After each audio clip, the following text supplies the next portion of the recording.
الرجيم بسم الله الرحمن الرحيم السلام عليكم ورحمة الله وبركاته الحمد لله رب العالمين والعاقبة للمتقين ولا عدوان إلا على الظالمين أشهد أن لا إله إلا الله وحده لا شريك له وأشهد أن محمدا عبده ورسوله اللهم صل وسلم وبارك على سيدنا محمد وعلى آله وصحبه أجمعين وبعد. وقال المصنف رحمه الله تعالى ونفعنا الله به وبعلومه في الدارين آمين. Telah berkata Imamul Allamah Abdul Qasim Abdul Karim bin Hawazin Al-Qushairi, semoga Allah Ta'ala merahmatinya dan kita mendapat manfaat serta barakah ilmunya. Abu Usman Al-Hiri mengatakan, pahala bagi wara' adalah kemudahan penghitungan amal di akhirat. Yahya bin Mu'az menyatakan, wara' adalah membatasi diri makna zahir ajaran agama dan tidak berusaha menafsirkannya. Abdullah bin Jalak menyatakan, saya mengetahui seseorang yang tinggal di Mekah selama 30 tahun dengan tidak minum air zam-zam kecuali air zam-zam yang dia perolehi dengan timba dan talinya sendiri, dan dia tidak makan makanan yang dibawa ke sana dari kota-kota lain. Ali bin Musa At-Tahirati menyatakan, sekeping wang logam kecil milik Abdullah bin Marwan jatuh ke dalam sebuah telaga yang berisi kotoran. Lalu dia meminta bantuan seorang untuk mengambilnya dengan membayarnya 30 dinar. Ketika seorang bertanya kepadanya, dia memberikan penjelasan. Nama Allah Subhanahu wa Ta'ala tertera pada wang itu. Yahya bin Mu'az menegaskan, ada dua jenis wara'. Wara' dalam pengertian zahir, itu sikap yang mengisyaratkan bahawa tidak ada satu tindakan pun selain kerana Allah Ta'ala. Dan wara' dalam pengertian batin, itu sikap yang mengisyaratkan bahawa tidak ada sesuatu pun yang memasuki hati anda kecuali Allah Ta'ala. Dia juga menyatakan, orang yang tidak memeriksa dan memahami selok belok wara' tidak akan mendapatkan anugerah. Dikatakan, orang yang pandangannya atas agama jali, yakni bercahaya, akan memperoleh peringkat yang tertinggi di hari kebangkitan. Ibnul Jalak mengatakan, orang yang tidak menyertakan takwa kepada Allah dengan kemiskinannya sama dengan memakan makanan yang haram. Yusuf bin Ubaid mengatakan, wara' adalah meninggalkan setiap hal yang meragukan dan melakukan cermin diri setiap saat. Sufyan Ats-Tsauri berpendapat, saya belum pernah melihat sesuatu yang mudah selain wara'. Apapun yang diinginkan oleh hawa nafsu anda, tinggalkanlah. Ma'ruf Al-Karhi mengajarkan, jagalah lidah anda dari pujian, persis sebagaimana anda menjaganya dari kritikan.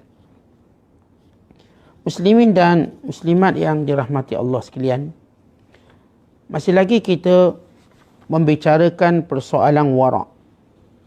Sebagaimana kita tahu, wara' ialah meninggalkan perkara yang tidak membangunkan agama kita. Wara' meninggalkan perkara yang tidak menambah amal kita. Wara' ialah meninggalkan perkara yang melalaikan kita daripada Allah Subhanahu wa Ta'ala. Maka sifat wara' ini yang menjadi suatu kebiasaan kita berkata kepada seseorang yang dia nampak lebih beragama pada kita. Kita akan berkata dia tu wara' orangnya. Seringkali dalam bahasa kita dan dalam uruf amalan kita umat Islam di Malaysia khususnya, bila menyebut ustaz tu warak, lalu kita menyebut dalam kesungguhannya menjaga agama. Bila dia tak nak makan bersama orang, tak nak makan kat kedai, kita kata dia warak kat kedai, dia tak makan. Dia tu warak, dia tak pernah main bola, dia tak pernah riuh rendah, menjerit, bertempik. Artinya bila kita nampak seseorang menjaga dirinya lebih daripada orang lain, maka kita akan menyatakan dia warak. Waktu mana dia bercakap, dia tidak menguasai majlis. Maknanya kalau duduk, dia seorang je bercakap. Bila dia diam, kita kata dia tu warak sebab dia diam. Baik, ini dalam bahasa kita. Dalam bahasa muamalah kita, bila orang tak nak bercakap, kurang bergaul, tak buat macam kita buat, kita panggil warak. Tetapi kita nak fahami warak itu dari sudut agama yang sebenar, yang telah disebut betapa warak ini memerlukan mujahadah. Bukan sifat warak ini, tuan-tuan sekalian, dia ada peringkat dan tingkat dia. Warak dalam percakapan lebih susah daripada warak dalam menjaga harta. Orang yang warak dalam jawatan lebih susah daripada warak dalam kekayaan. Artinya kalau kita nak sebut warak ini, warak paling tinggi ialah warak dalam bab berkata-kata. Ini secara amalan zahir. Warak dalam berkata-kata maknanya kita tak bercakap benda yang tak ada faedah, yang tak memberi input yang baik pada agama. Jauh sekali bercakap hal-hal orang manusia. Jauh sekali bercakap dalam hal untuk merendahkan, mengurangkan orang. Ia suatu benda yang sukar dan susah, terutama di zaman media sosial hari ini. Lalu kita dengan mudah menulis apa sahaja berkait dengan orang dalam wall kita. Lalu kita bercakap. Kita jangan bercakap tentang memperbaiki diri kita. Jauh sekali memperbaiki orang lain. Jadi warak dalam percakapan sukar sebenarnya. Lebih daripada sukar waktu mana kita nak jaga perkara halal, perkara haram dalam bab harta benda.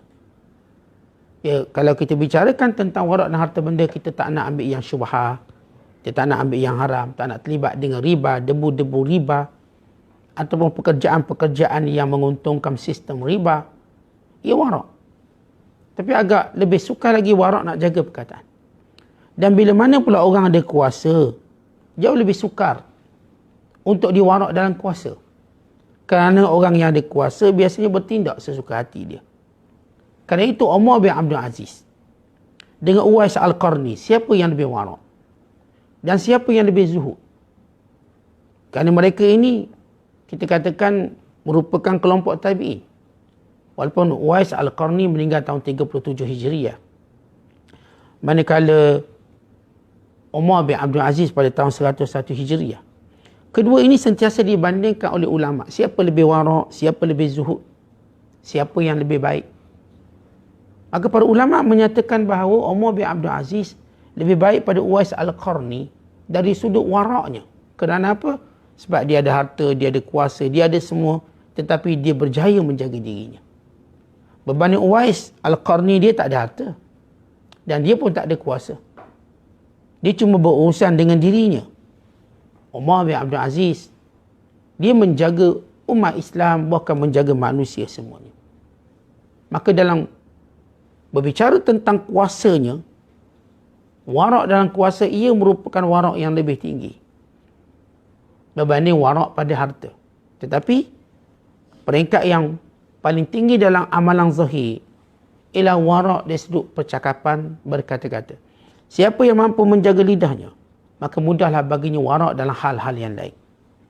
Tapi siapa yang tak mampu menjaga lidahnya daripada memaki hamun, daripada berkata apa yang dia nak, seperti anjing yang tidak bertali, anjing yang tidak bertuan, menyalak sesuka hati, menggonggong sesuka hati, menggigit sesuka hati, memakan sesuka hati, maka dia akan berosak binasa. Ingat, ulama mentafsirkan lidah itu seumpama anjing yang ganas. Bila kita jaga dia, kita ikat tali, kita jaga makan, kita jaga pergerakan, maka dia tak menyakiti sesiapa pun. Dia tidak menyakiti kita, tidak juga menyakiti orang lain. Tetapi kalau sekiranya lidah ini tak dijaga, dia menjadi anjing yang cukup ganas. Dia akan salak semua orang. Dia akan kejar semua orang. Dia akan gigit semua orang. Dia akan takutkan semua orang. Maka dia tidak pernah dilihat sebagai mengamankan orang. Even pada tuan rumah dia pun dia tak amankan. Maka itu perumpamaan lidah kita. Jadi kita berbicara lagi tentang apa yang disebut tentang wara' ini. Kata Abu Uthman, wara' ialah kelebihan orang wara' apa dia? Akhirat kelak dihisap paling mudah sekali. Bila Allah Ta'ala menyebut, فَسَوْفَ يُحَاسَبُ حِسَابًا يَسِيرًا وَيَنْقَلِبُ إِلَىٰ أَهْلِهِ مَسْرُورًا. Dia akan dihisap dengan hisap yang mudah dan kembali pada keluarganya dengan gembira. Bila Allah Ta'ala sebut dalam Quran, orang yang hisap mudah, tuan-tuan, banyak amalan yang menjadikan hisap kita mudah. Antaranya bila kita tidak menzalimi orang lain, maka hisap kita mudah. Antaranya ialah kita tak berhutang dengan orang, hisap kita mudah. Antaranya ialah bila kita banyak melakukan qiyam, maka hisap kita mudah. Antaranya ialah bila kita banyak bersedekah, hisap kita mudah. Antaranya ialah tuan-tuan bila mana kita melakukan amalan-amalan yang disukai oleh Rasulullah sallallahu alaihi wasallam, yang merupakan agak sukar dilakukan oleh semua orang, seperti menjaga anak yatim, menjaga kebajikan para janda. Sebab Nabi sallallahu alaihi wasallam berkata, as-sa'i 'alal armalati wal miskin kal mujahid fi sabilillah, atau kal qa'im la yaftur, atau kas-sa'im lam yuftir, la yuftir. Bandingan orang yang menjaga anak yatim dan menjaga janda, kebajikan janda-janda ini, maka perumpamaannya ialah seperti orang yang berperang pada jalan Allah. Atau dalam riwayat yang lain, seperti orang yang qiyamul lail tidak tidur, atau orang yang berpuasa tidak berbuka. Jadi sepanjang dia menjaga para janda, dia menjaga anak yatim, luar biasa. Jadi kalau orang tu menjaga dengan cara penjagaan yang baik, yang buat rumah anak-anak yatim, yang buat rumah-rumah janda, memelihara ekonomi ataupun menjaga, kita katakan, pergantungan para janda tadi, biar dia ada tempat sumber dia. Jadi yang berusaha ke arah itu, maka ini antara orang yang diringankan hisab. Dan di antara orang yang diringankan hisab ialah yang menutup keaiban orang, maka diringankan hisab. Tapi dalam semua hal tadi, di antara yang paling ringan hisabnya ialah orang yang wara'. Kenapa orang wara' ni tuan-tuan sekalian mudah hisab? Sebab dia tak terlibat dengan banyak dosa-dosa dan perkara-perkara yang boleh dipersoalkan akhirat kelak. Dia umpama orang wara' ni tuan-tuan, bila dia naik kapal terbang, barang dia tak bawa, dia tak perlu nak check in kat bagasinya, dia just jalan pergi ke gate nak naik kapal terbang. Dan dia tak perlu diperiksa, dia tak pakai tali pinggang besinya, dia tak pakai benda-benda yang dia akan di-stopkan oleh mana-mana orang. Jalan straight je dia. Maka ini mudah orang yang wara'. Kelebihan mereka.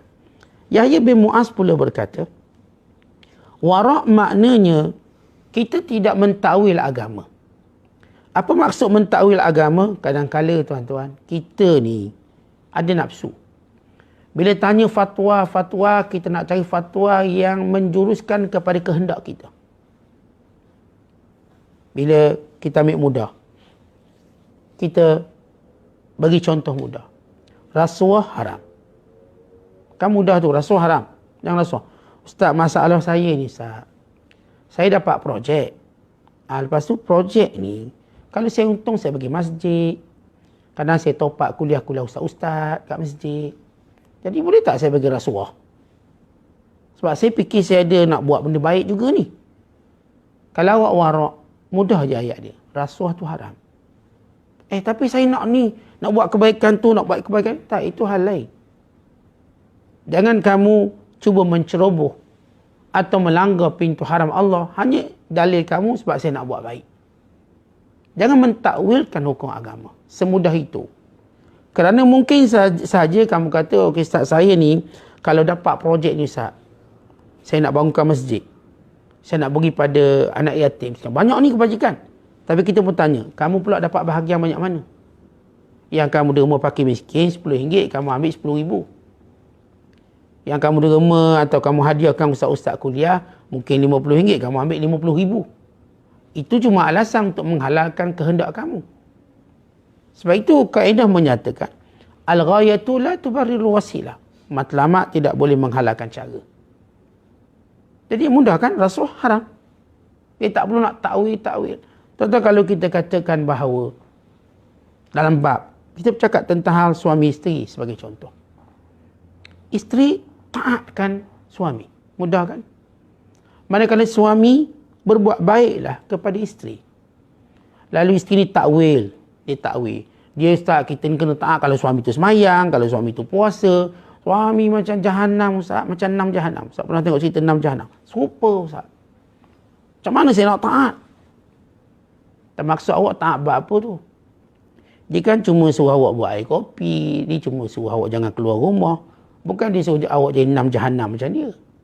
Tetapi setengah isteri hanya berdalilkan kepada kerosakan akhlak suaminya untuk tak nak dengar cakap suaminya. Maka ini salah. Kenapa takwil macam tu? Islam kata mudah je, dengar cakap suami kamu. Ustaz, suami saya nak dengar macam mana? Dia pun tak dengar Tuhan cakap apa kat dia. Itu dia dengan Tuhan. Kamu dengan suami kamu akan dihisap cara lain. Sama juga seorang suami, Islam suruh berbuat baik pada isteri. Ustaz, saya nak buat baik macam mana Ustaz? Muka masang, lekat. Muka dia Ustaz pernah tengok muka Genghis Khan. Teruk pada Genghis Khan. Dia punya masang. Tak nak cakap. Bila suruh muncungnya Ustaz, boleh sangkut timba. Atau orang kata lain memang aman teruklah dia tu. Baik teruk dia dengan Allah. Tapi kamu diperintahkan berbuat baik. Jaga nafkah dia. Jaga maruah dia. Dan hal yang lain, mudah je. Tapi ramai orang hari ni tuan-tuan, bila dia nak ikut perintah Allah, atau dia nak aplikasikan larangan Allah pada dirinya, dia bagi syarat. Syarat ikut syarat dia. Maka ini bukan cara beragama. Cara agama kita macam Allah Ta'ala ajar dalam Quran. Qalu sami'na wa ata'na ghufranaka rabbana wa ilaikal masir. Dan mereka berkata, kami dengar dan kami patuh. Keampunanmu kami pohon, hanya kepadamu kami kembali. Jadi seorang isteri bila disebut patuh suami, mudah, patuh je lah. Bila seorang isteri dikatakan, janganlah kamu mengangkat suara kamu melebihi suami. Habis Ustaz diangkat dulu, saya pun angkat juga. Tak, kenapa kita cuba nak jadi jahat macam orang lain jahat? Salah macam orang lain salah. Kita sepatutnya menunjukkan kita berbeza daripada orang lain. Maka di situlah nampak ketaatan kita pada Allah. Kalau taat kita tuan-tuan bergantung pada orang lain, maka itu bukan taat. Kenapa awak tak senyum kat dia? Dia pun tak senyum kat kita, senyum apa kepada dia? Senyumkan Allah perintah, bukan dia perintah. Kenapa awak tak beri salam kat dia? Dia pun tak pernah beri salam kat kita, buat apa kita beri salam kat dia? Kenapa awak tak ziarah saudara mara awak? Dia pun tak ziarah, kenapa pula kita nak ziarah dia? Kenapa awak tak tolong dia? Dia kan susah. Dulu kita susah Ustaz, dia tak tolong kita. Kita lihat orang macam ni yang menjustifikasikan untuk buat baik. Walau kita diajar baik itu baik, jahat itu jahat. Kalau baik maka kamu buat, walaupun dia tak buat macam kamu. Kalau jahat, hendaklah kamu tinggal, walau dia juga buat jahat. Jahat dia tanggung sendiri. Baiknya kita dapat. Tuan-tuan, ini perkara yang mudah. Maka ini namanya wara'. Janganlah takwil. Janganlah kebaikan kita tuan-tuan bergantung dengan kebaikan orang lain. Kebaikan kita pada diri kita sendiri kerana perintah Allah. Kata Abdullah bin Jalal, aku kenal orang yang tinggal Mekah 30 tahun. Maksudnya dia lah yang meninggal tahun 306 Hijriah. Dia kata, aku kenal dia duduk Mekah 30 tahun, dia tak pernah minum air Zam-Zam, melainkan dengan timbanya sendiri. Ceritanya macam mana tuan-tuan? Ramai ulama-ulama zaman dulu, dia orang tak minum air Zam-Zam. Antaranya ialah Ibnu Ala, antaranya ialah Fudail bin Iyad. Antaranya ialah Ibrahim bin Adham. Apa cerita tak minum air Zam-Zam? Air Zam-Zam kan sunat minum, terutama lepas kita buat ibadat. Terutamanya selepas kita tawaf, selepas kita solat sunat tawaf, sunat minum air Zam-Zam. Dan sunat itu juga pada waktu-waktu yang lain secara umum tentang sunat minum air Zam-Zam. Dan sunat minum air Zam-Zam bila mana kita punya hajat. sebagaimana solat hajat. Kerana Nabi SAW menyatakan, ma'u zamzam lima syuribalahu. Mak zamzam, air zamzam mengikut orang niatkannya. Kalau tuan-tuan ada hajat, tuan-tuan solat hajat kan? Okey, itu disunatkan. Siapa ada hajat, solat hajat. Supaya hajatnya itu diberkati, dimakbulkan oleh Allah. Dan kalau dia ada hajat, juga sunat minum air zamzam. Sunat minum air zamzam. Cari zamzam, minum. Hajat apa ni? Hajat mudahkan interview. Minum air zamzam. Rasulullah SAW suruh. Tapi ada ulama-ulama tak nak minum air zamzam. Dengan maksud apa, tuan-tuan kena faham dulu. Dia tak minum air zamzam, faham elok. Kata Ibnu Alaq, kerana timba dia ialah milik pemerintah yang zalim. Dia mengambil duit Baitul Mal, dia mengenakan cukai-cukai yang melampau. Maka aku nampak ada syubhah di situ. Maka dia tak nak ambil. Sebab itu digunakan timba sendiri. Cari timba sendiri, ambil. Maknanya hak kerajaan waktu itu yang terkena dengan zalim, yang terkena dengan mencampurkan yang haram dan yang halal, maka dia mengambil sifat wara' untuk tidak mengambilnya. Ya, bagaimana kuatnya agama. Ya, benda ni kalau kita bahas secara fiqh tak berdosa. Mana-mana ulama-ulama berkata mana-mana harta yang haram, kalau digunakan untuk manfaat orang ramai, maka harus. Dan begitu cara membelanjakan harta haram. Katakan duit-duit riba banyak. Macam mana kerajaan nak jadikan ia berfungsi? Buatlah benda-benda yang awam. Infrastruktur, prasarana, fasiliti yang boleh digunakan oleh semua orang. Sebab yang haramnya ialah cara mendapatkannya bukan wang itu sendiri. Seorang yang menang loteri, menanglah 1 juta. Haram tak duit itu? Ya, haram. Secara perolehan. Tapi duit itu sendiri haram. Duit itu tak haram. Tapi duit itu nak buat macam mana? Tidak boleh digunakan untuk manfaat orang yang melakukannya. Supaya dia tidak melihat cara itu dibenarkan. Tapi duit itu nak buat macam mana? Nak buang ke laut? Bukan. Dimanfaatkan umum. Buat perkara yang memberi manfaat pada umum. Beri pada fakir miskin atau sebagainya. Tetapi dalam babul wara', maka mereka, tuan-tuan, meninggalkan sesuatu daripada pemerintah. Bimbang. Imam Nawawi rahimahullah, dia tak makan 2 benda dekat waktu dia berada di Damsyik. Yang pertama, dia tak pernah minum air batu. Ais. Tak pernah. Yang kedua, dia tak pernah makan buah. Lalu orang tanya, wahai imam, kenapa 2 benda ni kamu tak makan? Dia tak kata pada orang lain haram. Dia tak makan. Tuan-tuan ingat, wara' ni, dia tidak meletakkan hukum tu pada orang lain. Dia cuma letak hukum pada diri dia. Ia berbeza dengan hukum fiqh, halal haram, dosa pahala. Kita kena letak pada masyarakat. Tapi wara' ini lebih kepada suatu kesungguhan individu kita. Macam kita menghias rumah lah, dekorasi rumah. Kita hias ikut cara kita lah. Nampak lawa, kita pun hias. Nak letak kat dinding apa? Kat dinding nak letak gambar. Mungkin kat dinding kita nak letakkan sofa kat dinding letak. Itu suka kita lah. Kita nampak itu lebih baik. Jadi wara' ini bukanlah satu hukum pada semua orang. Tidak. Tetapi ia satu kesungguhan orang yang nak dekat pada Allah. Bila Imam Nawawi, dia tak minum air batu. Dan dia pula tidak makan buah. Orang tanya, wahai An-Nawawi rahimahullah, kenapa? Jawab yang pertama, bila aku minum air batu, cepat ngantuk. Maka aku tak nak ngantuk. Tuan-tuan yang ngantuk-ngantuk tu, agak-agak sebab makan apa tu agak-agak. Jadi wara' tinggalkan benda tu. Saat saya sebelum dengar kuliah ustaz, saya dah belasah nasi minyak sepinggang. Tu ngantuk. Jadi min babi wara' jangan makan lagi lah. Dengar kuliah dulu, supaya tak ngantuk. Wara'. Saat saya yang jadi ngantuk-ngantuk ni ustaz, sebab saya tidur lewat. Maka babu wara', janganlah tidur lewat. Jadi kita ni tuan-tuan, tengok diri kita kat mana kurang beragama, lalu kita letakkan disiplin. Letakkan disiplin. Kita ni kalau sakit perut, pandai pula cara. Makan apa tadi sakit perut? Makan apa? Oh, tadi makan ikan singgang sakit perut. Tak berani makan ikan singgang. Pandai pula kita cari punca. Tapi bila agama kita bermasalah, tanyalah sebab apa ni. Saat saya kalau duduk dalam kuliah, ngantuk, nak tidur. Ngantuk, nak tidur. Takkanlah sebelum jadi macam tu, mesti ada sebab. Sebab saya dengar kuliah ustaz sambil makan. Memanglah ngantuk lah. Kenyang perut. Ilmu belum masuk, yang tu dah masuk perut. Jadi berat dulu benda tu sebelum berat ilmu.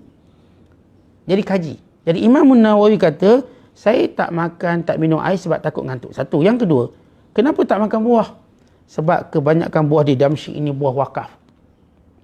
Dan ada ramai orang curi buah ni lalu jual kat pasar. Padahal buah-buahan wakaf tak boleh dijual. Tak boleh nak dijual. Tapi bila begitu berlaku ni tak berani ambil. Contoh tuan-tuan, saya lah.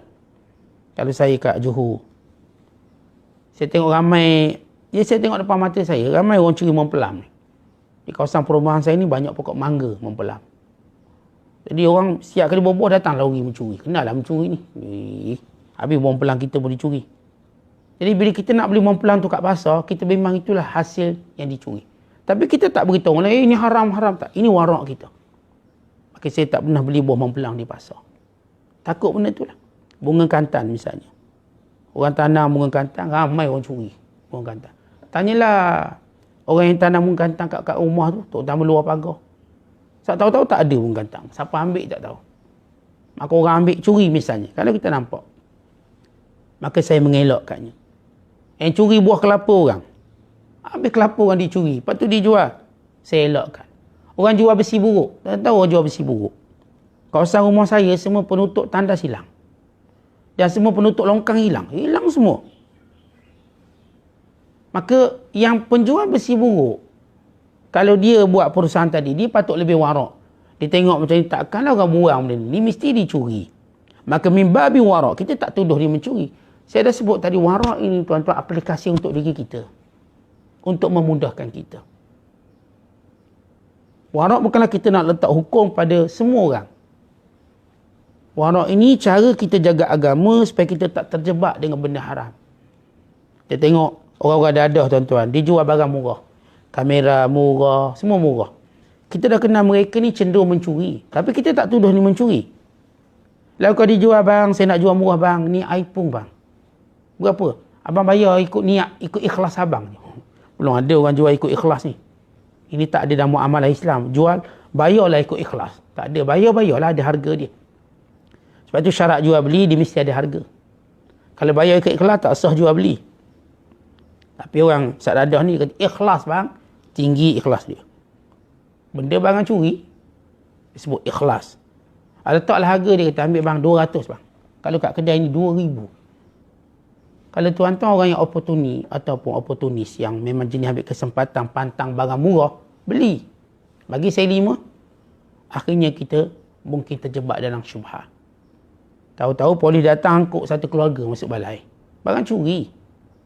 Jadi kalau kita dah tahu watak-watak mereka ini tuan-tuan sekalian, macam tu kita tak berani. Kalau penagih dadah jual-jual barang, saya tak beli. Biar murah, biar saya berkenan, biar saya nak, bimbang. Takut-takut saya terjebak dalam perkara yang haram. Dan cerita warak lagi tuan-tuan sekalian. Ali bin Musa At-Tahirati. Pernah satu ketika dia cerita, Abdullah bin Marwan, duit dia jatuh dalam telaga. Bila duit dia jatuh dalam telaga ni telaga mati atau telaga buruk. Dia upah orang dengan 30 dinar untuk ambil duit tu. Berharga benar duit tu? Duit antik? Bukan. Sebab duit itu ada kalimah Allah dalam. Maka dia tidak mahu, dia ingin memuliakan nama Allah. Biarlah habis duit banyak sikit. Akhirnya orang pun ambil, masuk dalam untuk ambil. Setengah kita tuan-tuan biarlah. Andai kata. Kita ni ada cincin kita ni ada nama Allah. Muhammad Rasulullah ambil. Lepas tu jatuh dalam mangkuk tanda bom jatuh. Lupa nak tangga kat luar, jatuh. Tuan-tuan buat apa? Nak macam mana ustaz? Jatuh. Bukan saya sengaja. Saya lupa. Kita dengan mudah kata apa? Tak berdosa lah. Betul lah. Kita pun setuju yang macam tu. Tapi kalau dia warak agak, dia buat macam mana? Upah seorang mang sini mang. Kau tolong seluk dengan tangan kau. Ada kalimah Allah tu. Dia tahu tempat tu tempat geli. Tak apalah aku bayar kau 500 pun tak apa. Oh mang dengan 500. Tak nampak tahi. Nampak 500. Terus dia seluk. Bukan seluk. Pakai tangan, pakai kepala dia seluk. Terus ambil. Tuan-tuan, benda tu mungkin cincin tu kita belilah RM20 kat pasar Madinah. Tapi kerana nama Allah tadi, kita memeliharanya. Maka ini warak. Jadi saya dah sebut warak tadi, secara hukumnya okey, kamu dibenarkan, tak ada masalah. Tetapi secara warak, untuk menjaga agama kita. Sebab Allah Ta'ala suka orang yang jaga agama dia. Allah tak suka orang yang merendah-rendahkan agama ni. Tak apalah, berlebih kurang dengan agama. Jangan. Kita beragama jangan berlebih kurang. Biarlah kita tunjuk kita nak jaga sungguh-sungguh agama kita. Kita bersungguh-sungguh menjaga semua perintah-perintah Allah Ta'ala. Yahya bin Mu'az berkata, warak ni ada dua jenis. Ada dua jenis warak. Iaitu satu pengertian zahir, satu pengertian batin. Adapun pengertian zahir, apa sahaja yang dilakukan itu hanyalah kerana Allah. Lillahi ta'ala. Itu zahir. Dan adapun warak dengan pengertian batin, maknanya dalam hati tak masuk menaikkan nama Allah. Cuma Allah. Dia berjalan Allah, Allah. Tahu orang ni hebat sebab Allah sentiasa dalam hatinya. Dan siapa yang Allah dalam hatinya, tenanglah jiwanya. Kerana Allah berfirman, ala bizikrillah tatma'innul qulub. Bukankah dengan menyebut nama Allah, hati tenang?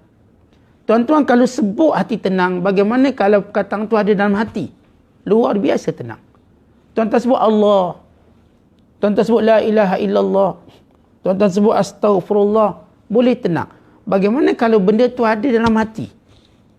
Masya Allah, tenang. Kita tuan-tuan tengok kolam, tenang. Tenang tengok kolam. Pergi resort-resort. Pergi Barakahi tengok kolam. Oh, comel. Tenang. Itu kalau kolam tu tuan-tuan, dia ada kat rumah kita, lagi tenang kita. Maknanya sebab dia lagi dekat. Kita tuan-tuan tengok orang-orang baik, tenang. Dari jauh. Kalau orang baik itu duduk dalam rumah kita, lagi kita tenang. Kita tuan-tuan tengok apa sahaja yang cantik, kita tenang.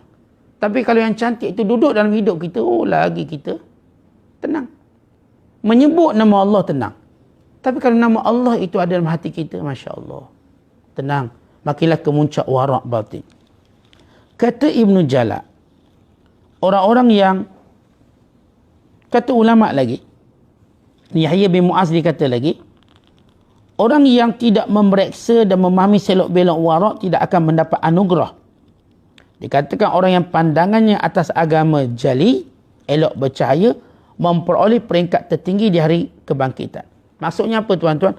Orang yang dia memandang sifat warak dengan kanta pembesar. Dia menghalusinya dengan sebenar. Maka orang ni hari kiamat kelak darjat dia paling tinggi. Yang saya sebut tadi, orang yang bersungguh-sungguh dalam agama tuan-tuan. Maka orang ni lah darjatnya tinggi. Kadang-kadang kita duduk pejabat. Tuan-tuan duduk pejabat.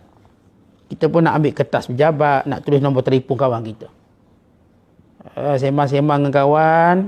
Ni kertas pejabat ni. Lepas tu kita pun tanya kawan. Ada jual otak-otak? Ada. Kena minta nombor telefon, kita pun tulis. Tuan-tuan, kita pun kira ni kertas pejabat untuk kerja pejabat, bukan untuk kita. Atau kertas tadi bagi anak-anak lah buat kapal terbang. Tuan-tuan, itu kertas pejabat, bukan kertas kita. Bukan hak kita. Allah ma'ilah menaikkan pejabat tu hak kita.